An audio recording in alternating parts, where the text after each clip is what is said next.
Hey everybody, it's halftime of the Super Bowl, and I'm going live to read a chapter of Oz, but I need to get my phone charger stand thing. There it is. Okay, I'm like, where's my phone stand? Just watched the first half of the Super Bowl. Really hoping somebody gives Tyreek Hill, Tyrann Mathieu, and Patrick Mahomes a Snickers at halftime because they are just not themselves when they're hungry. And somebody's got to beat Toilet Brady's about the head and neck and shoulders. Anyway, all right, it is time for Chapter 2 of The Lost Princess of Oz. I just realized we didn't read last night, and I didn't post anything about it. They were having a camp out in here. It was a whole thing. They were having fun. I was like, not going to interrupt. Anyway, Chapter 2 of The Lost Princess of Oz. If you recall, in Chapter 1, the princess got lost. Pretty standard for a book called Lost Princess, you would think. Tonight is Chapter 2. It's called The Troubles of Glinda the Good. Also, the magic picture is missing, so they can't just find her that way. Let's find out what the troubles of Glinda the Good are in Chapter 2, starting now. That same morning, there was great excitement in the castle of the powerful sorceress of Oz, Glinda the Good.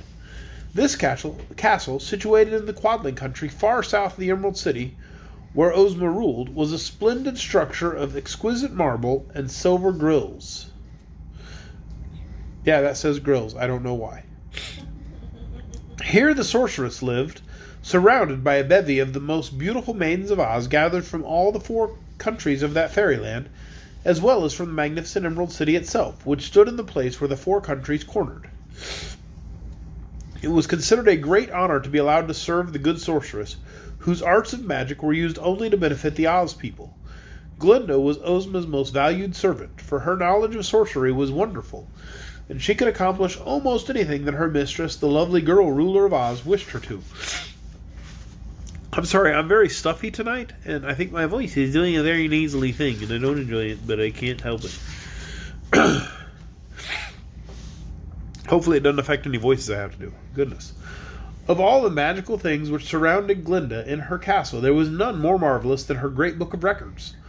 On the pages of this record book were constantly being inscribed, day by day and hour by hour, all the important events that happened anywhere in the known world, and they were inscribed in the book at exactly the moment the events happened.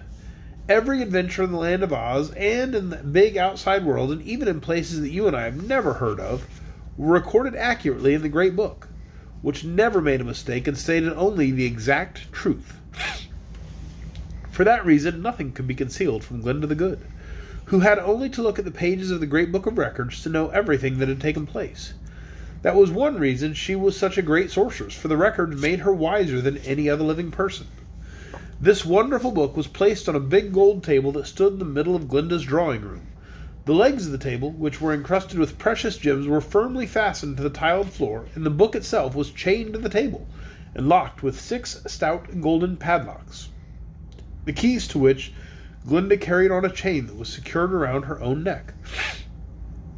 The pages of the great book were larger in size than those of an American newspaper, and although they were exceedingly thin, there were so many of them that they made an enormous, bulky volume. With its gold cover and gold clasps, the book was so heavy that 3 men could scarcely have lifted it. Yet this morning, when Glinda entered her drawing room after breakfast, with all her maidens trailing after her, the good sorceress was amazed to discover that her great book of records had mysteriously disappeared. Advancing to the table, she found the chains had been cut with some sharp instrument, and this must have been done while all the castle slept. Glinda was shocked and grieved. Who could have done this wicked, bold thing? And who could wish to deprive her of her great book of records? The sorceress was thoughtful for a time, considering the consequences of her loss. Then she went to her throne room, or her room of magic, to prepare a charm that would tell her who had stolen the record book. When she unlocked her cupboards and threw open the doors, all her magical instruments and rare chemical compounds had been removed from the shelves. The sorceress was now both angry and alarmed. She sat down in a chair and tried to think how this extraordinary robbery could have taken place. It was evident that the thief was some person of great power, or the theft could never have been accomplished without her knowledge. But who in all the land of Oz was powerful and skillful enough to do this awful thing?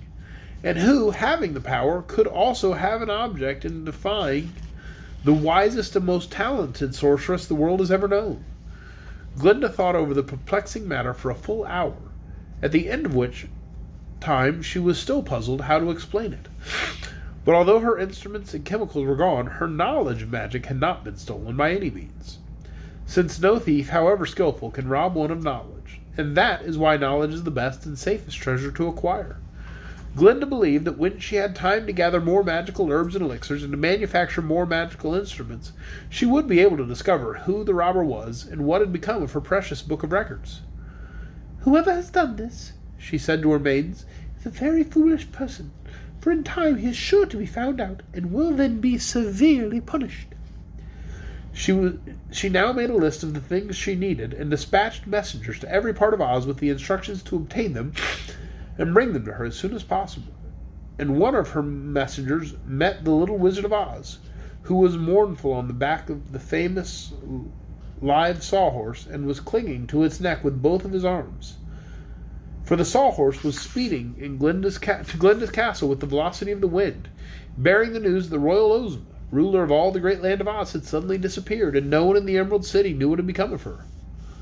"Also," said the wizard as he stood before the astonished sorceress, "Ozma's magic picture is gone, so we cannot consult it to discover where she is. So I came to you for assistance as soon as we realized our loss. Let's look in the great book of records."